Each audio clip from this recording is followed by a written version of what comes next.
Assalamualaikum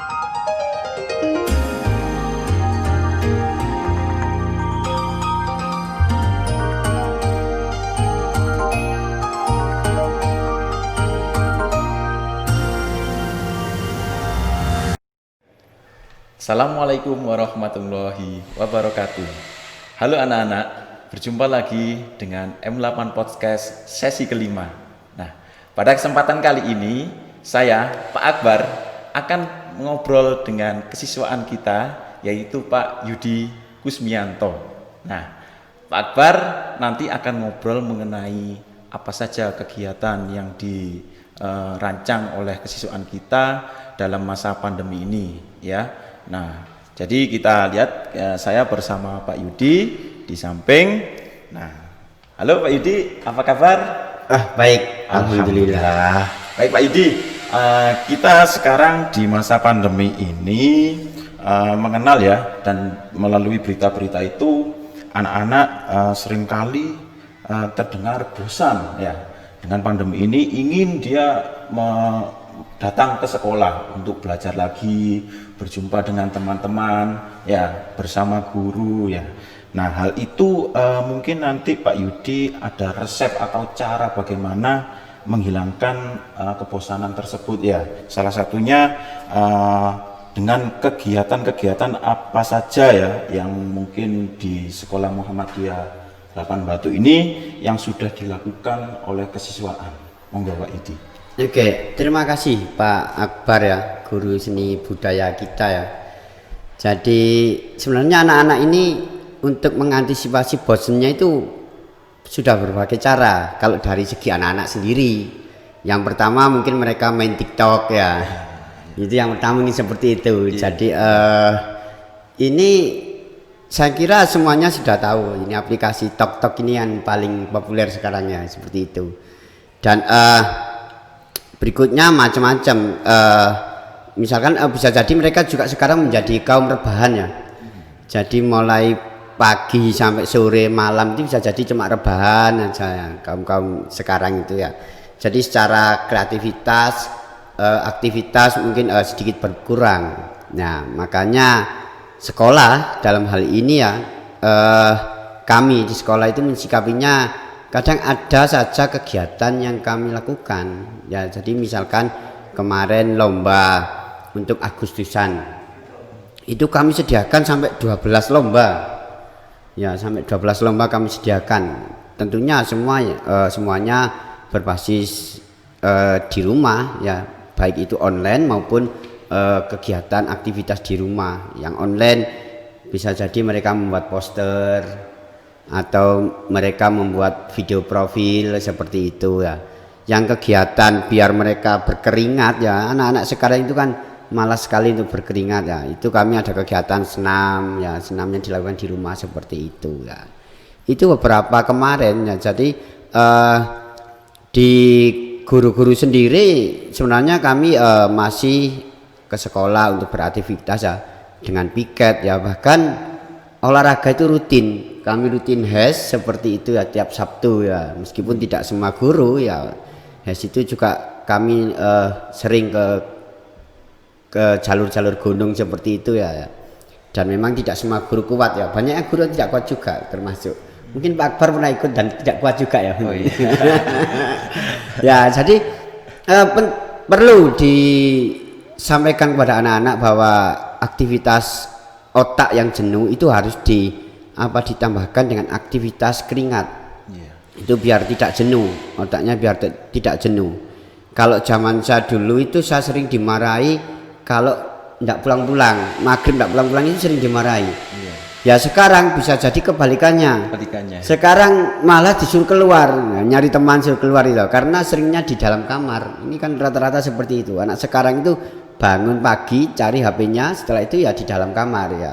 Keluar mandi, makan, kembali lagi ke kamar ya. Ini perlu disikapi untuk orang tua ya. Nanti apakah ini bagus untuk anak-anak atau tidak, termasuk media-media yang mereka sosmed ya, atau sosmed yang mereka gunakan. Ini orang tua perlu mensikapi dalam artian ikut tahu kegiatannya apa saja di sosial media, entah itu entah itu memfollow akunnya atau mengontrolnya melalui email yang sama seperti itu perlu, karena kita ketahui anak-anak sekarang itu lebih canggih dari kita ya, lebih canggih dari kita ya. Kalau kita baru sebatas misalkan sebatas tahu teknologi A, anak-anak sudah tahu detailnya seperti itu. Jadi anak-anak lebih paham ya. Jadi untuk menjawab tadi yang kegiatan-kegiatan itu biar anak-anak tidak bosen berada di rumah, bermacam-macam ya, termasuk kemarin kita laksanakan kunjung kelompok itu ya, kunjung kelompok ke desa-desa mereka ya. Ya itu kemarin seluruh guru berkeliling ya, alhamdulillah responnya sangat baik ya. Di wali murid itu ya saking baiknya kadang pulang kami masih dibekali oleh-oleh seperti itu ya. Ini perlu sering dilakukan, semakin sering dilakukan semakin banyak oleh-oleh yang nanti kita dapatkan gitu. Ya ini perlu, jadi bisa digarisbawahi mungkin untuk wali murid ya. Jadi jangan sungkan-sungkanlah memberi oleh-oleh kepada kami ya. Tidak, itu bercanda ya Pak. Itu bercanda Bapak Ibu. Jadi itu bercanda, tapi kalau Bapak Ibu menanggapinya serius ya apalah jadinya kita, malah bahasa kita seperti itu. Ya, mungkin kurang lebih seperti itu. Jadi kegiatannya kemarin dengan lomba-lomba yang aktivitasnya selain otak, selain online juga aktivitas di luar rumah ya, dalam artian di lingkungan rumah yang olahraga seperti itu, ditambah lagi aktivitas kunjung kelompok ya, seperti itu. Mungkin itu sedikit membantu tingkat kebosanan anak-anak. Pastinya itu mendukung juga kepada visi misi sekolah Pak Yudi ya, yaitu Islam berkarakter dan kreatif. Nah, sekarang Pak Yudi, pada masa pandemi ini kan anak-anak ini kebanyakan dituntut belajar secara digital ya. Menurut Pak Yudi, apakah dampak positif dan negatif dari belajar melalui digital tersebut? Oke, ini pertanyaan yang berbobot sekali ini. Ya. Ditanyakan kepada saya yang bobotnya tidak sampai 50 kg. Ya, jadi gini, kerangka dari kurikulum K13 yang direvisi ini adalah 5 hal di kerangka kurikulum kita yang direvisi ini.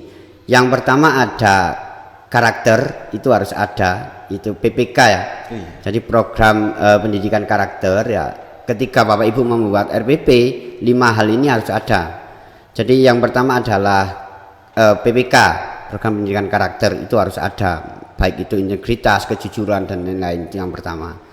Yang kedua adalah TIPEK. TIPEK itu teknologikal, pengetahuan atau content knowledge ya, content knowledge, pengetahuan dan ya teknologikal. Ya. Kerangka dari teknologikal ini nanti sekolah itu akan mengalami namanya blended learning. Jadi sekolah itu ya di dalam kelas juga di dalam juga secara online. Jadi bisa jadi anak-anak ke sekolah kadang masuk kelas, tapi bisa jadi kadang di luar tapi pembelajarannya dengan laptop online seperti itu. Ini kerangka TIPEK yang ada. Jadi kalau tadi saya bilang di K13 yang direvisi, yang pertama tadi ada PPK ya, itu yang harus ada. Yang kedua adalah TIPEK ya, ini technological, content knowledge dan pedagogik ya.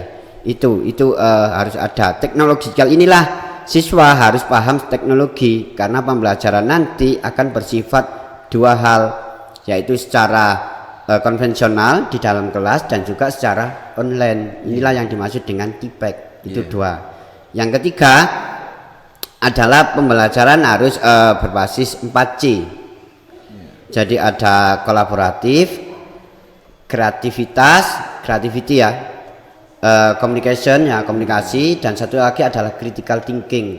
Jadi siswa dalam membuat RPP ya, kita sebagai guru itu kita harus masukkan unsur 4C ini. 4C. Ya, 4C ini kita harus masukkan ya.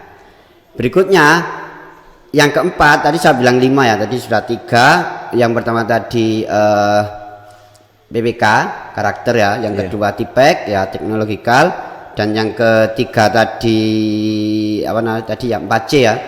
Ya, yang keempat adalah literasi.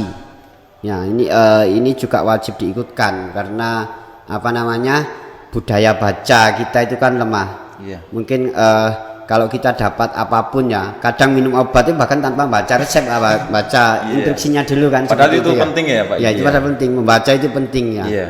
Ya seringkali kita memang sering membaca, tapi lebih sering yang kita baca adalah WhatsApp ya. Oh WhatsApp ya. Ini saya juga sering, saya juga saya biasanya juga gitu, tapi kalau di grup jarang saya baca. Lalu kalau misalkan WhatsApp yang ya itu saya baca lah. Oh iya. Perlu dijawab segera soalnya. Oh iya. Dan dihapus. Iya. Ya.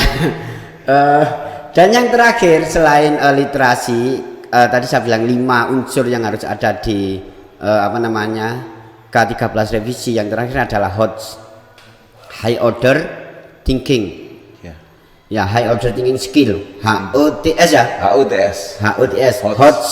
Jangan hanya hot, itu sudah beda. Yeah. Hot panas ya kan. Ya. Kalau HOTS ya lebih dari panas ya. Iya, panasnya banyak karena jamaknya. Ya. Jadi HOTS adalah high order thinking skill. Ini yang juga harus dibekali kepada siswa. Jadi siswa itu bisa berpikir secara analisa, bisa menemukan hipotesa sendiri, menyelesaikan permasalahan sendiri. Ini yang harus kita arahkan ke situ. Jadi itulah kerangka kurikulum kenapa pembelajaran ini dibuat seperti ini, online seperti ini. Mungkin ini dimaksudkan untuk pengenalan DIPEK itu tadi ya. Cuma meskipun bagi kita sendiri ya ini sudah kelamaan. Kalau pengenalan sudah hampir 1 tahun ya, bahkan sudah bosen. Apalagi bagi anak-anak SD atau anak-anak kecil itu yang sekolah kadang bukan anaknya sekarang, ibunya ya.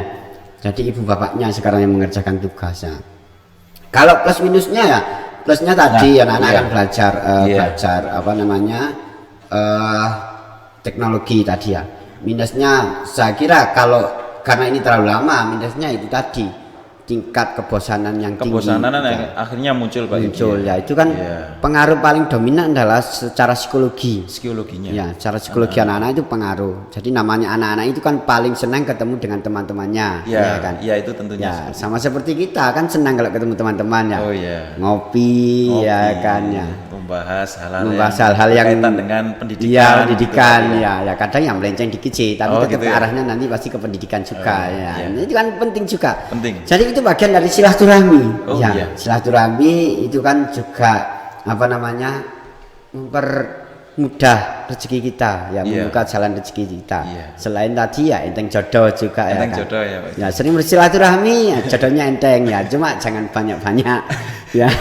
Ini yang tidak boleh, satu saja sudah cukup ya. Ya seperti yang pernah disampaikan, ketika Adam kesepian maka Allah hanya menurunkan satu wanita, yaitu Hawa. Wanita ya, perlu dicatat satu wanita ya, tidak diturunkan banyak ya, seperti itu ya. Ini yang perlu kita garis bawahi ya. Cuma memang kalau kita mampu berbuat adil ya boleh seperti itu ya. Ya, jadi ada adilnya, itu yang paling penting. Monggo ya. Tadi kalau disebutkan berarti banyak positifnya untuk belajar secara digital ini Pak Idi ya. Tergantung cara kita mensikapinya. Itu ya. Kalau kita bisa mensikapinya dengan apa namanya, dengan hati yang lebih luas ya, itu akan lebih banyak positifnya. Tapi kalau kita sikapi dengan tingkat kebosanan itu ya akan mengarah ke psikologi tadi. Ya, tapi kalau kita bisa sikapi dengan hati yang luas, akhirnya kreativitas itu kan tidak hanya kita bisa juga dengan online, dengan apa ya, itu kreativitas juga. Contoh ketika pandemi kemarin semua sektor itu terimbas. Semua sektor, tapi yang tidak terimbas adalah sektor di bidang internet, ya kan? Iya, penggunaan internet makin besar. Pesat juga ya. Iya, terus pasar online makin pesat, ya kan? Ya, ini yang secara positif seperti itu. Saya kira semua hal itu ya pasti pro kontra, ada hal baik, ada hal buruk, tergantung bagaimana kita mensikapinya. Ya, katakanlah, misalkan sebuah kata ya, sabar. Yang dimaksud sabar bukan berarti kita diam seperti itu, tidak, tapi kita berusaha ikhlas dan mencari kebenarannya seperti itu. Itu yang dimaksud dengan sabar. Saya kira seperti itu. Pak Idi, menyiapkan barangkali nanti ada kabar gembira dari pemerintah berkaitan dengan nanti dibukanya sekolah tatap muka ini, mungkin ada kegiatan yang mungkin disiapkan Pak Yudi di sekolah Muhammadiyah 8 ini. Bagaimana Pak Yudi? Iya, jadi ini mulai membicarakan beberapa 1 bulan ke depannya tentang tatap muka. Iya. Jadi kemarin memang saya sempat membaca ya atau mendengar dan melihat ya, insya Allah tanggal 2 sekolah bisa melaksanakan pembelajaran tatap muka. Ya, tapi perlu diingat juga di tatap muka itu harus ada hal-hal yang perlu dipenuhi. Yang pertama adalah harus ada izin dari orang tua.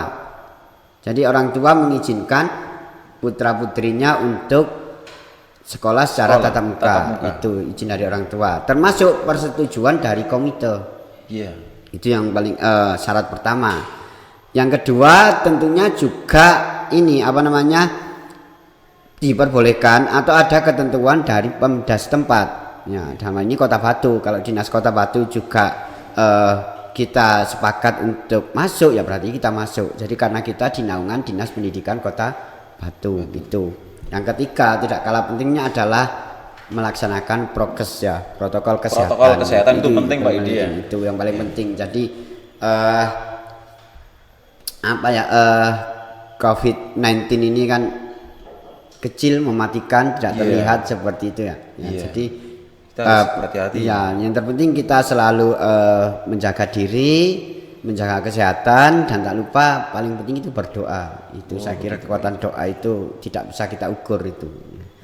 Jadi ya nanti itu yang akan kita siapkan sebagai sekolah. Tentunya kita akan melaksanakan setelah tahapan 3 hal tadi. Ada izin orang tua, persetujuan komite juga, lalu memang dari Pemda sudah diizinkan untuk tatap muka, dan terakhir prokes yang sudah kita siapkan. Nanti kemarin kita sudah menyiapkan mulai tempat cuci tangan ya, kita siapkan juga alat pengukur suhu tubuh dan lain-lain, itu kita siapkan semuanya. Oh begitu Pak Yudi. Seperti itu. Oke Pak Yudi, ini tayangan ini nanti akan disaksikan oleh anak-anak. Nah, pada kesempatan kali ini ada mungkin saran motivasi yang diberikan untuk anak-anak, mumpung kita saksikan di depan ini banyak anak-anak. Oke, terima kasih ya. Sebelum saran dan masukan ini motivasi Pak Yudi, lebih ke motivasi ya, motivasi. Ya, ini disiapkan cangkir kok, belum ada kopinya ya. Oh iya. Oh ya, ada kopinya. Ada. Oke, ya kalau ada kopinya gini. Nah, ini penting. Oh ini penting. Oke. Ya, terima kasih. Ini kopinya belum diberikan juga dari tadi ya. Terima kasih Pak Alip. Ya. Monggo minum dulu ya Pak Yudi. Karena nanti ada hubungannya seperti. Oh iya, monggo. Dulu.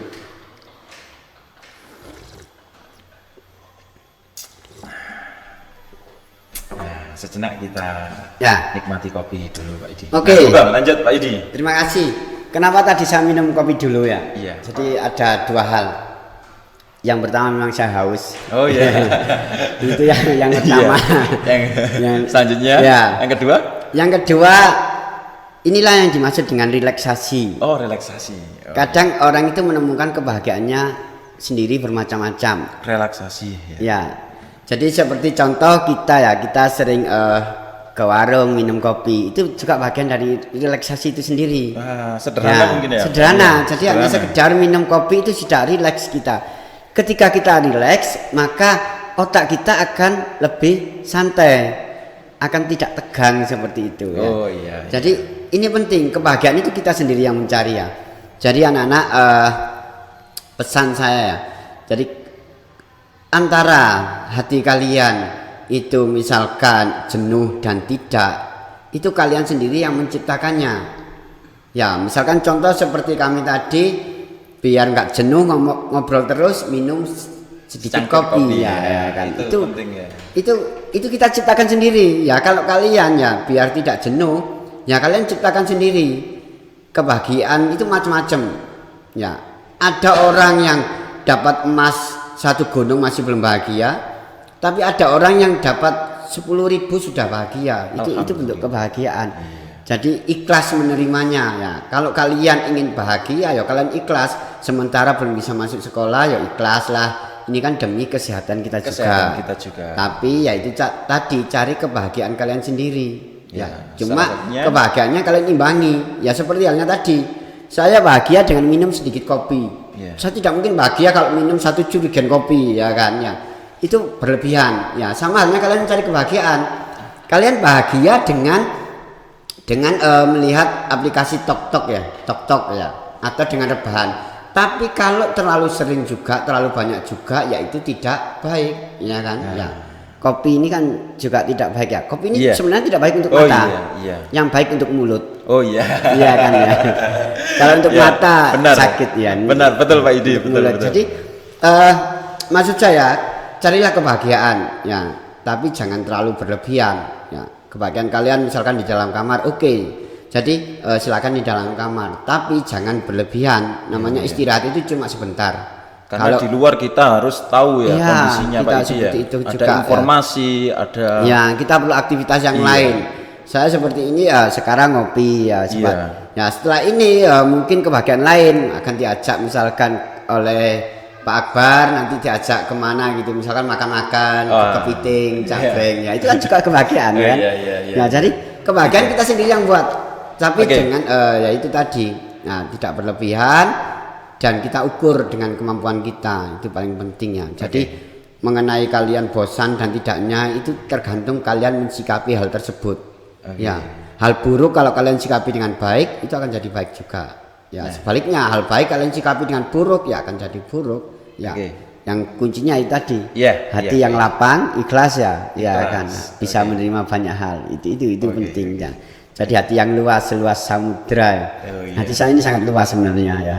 Cuma sudah banyak ini, banyak yang masuk, jadinya ruangnya agak sempit juga. Ya. Ikhlas, ya itu yang pertama. Yang kedua, berusaha mencari kebahagiaan sendiri. Ya itu biar kita tidak mengalami kebosanan itu tadi. Ya, saya kira itu. Oh iya, sebelum tayangan ini nanti ditutup, mungkin saya minta Pak Yudi mengumandangkan kalimat mutiara ya. Mungkin pantun atau peribahasa yang bisa diingat anak-anak. Monggo Pak Yudi. Ini kalau yang wawancara saya perempuan ya otomatis saya akan buat pantun. Tapi kan laki-laki nanti kalau saya buat pantun ya nanti saya terlena sama Pak Yudi ya. Itu enggak baik juga. Apa ya? Saya sebenarnya bukan tipe yang atau prinsip dari Pak Yudi mungkin yang bisa dicontoh oleh anak-anak mungkin. Kalau bagi saya, kalau kata-kata mutiara banyak. Nanti saya kira kita tinggal buka Google buku itu sudah banyak ya. Tapi kalau bagi saya sendiri, apa yang terjadi, ya itulah yang seharusnya terjadi. Itu bagi saya seperti itu, ya kan. Misalkan contoh,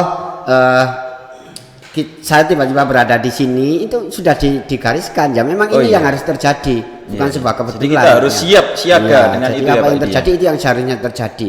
Kita mau sakit hati, ya itu yang memang harus sakit hati seperti itu ya. Kadang Tuhan tidak selalu mengirimkan orang baik untuk mengingatkan kita. Ya kadang juga akan dikirimkan orang jahat untuk menyelamatkan kita. Itu yang paling penting juga ya. Saya kira itu. Saya kok jadi pintar berbahasa. Oke.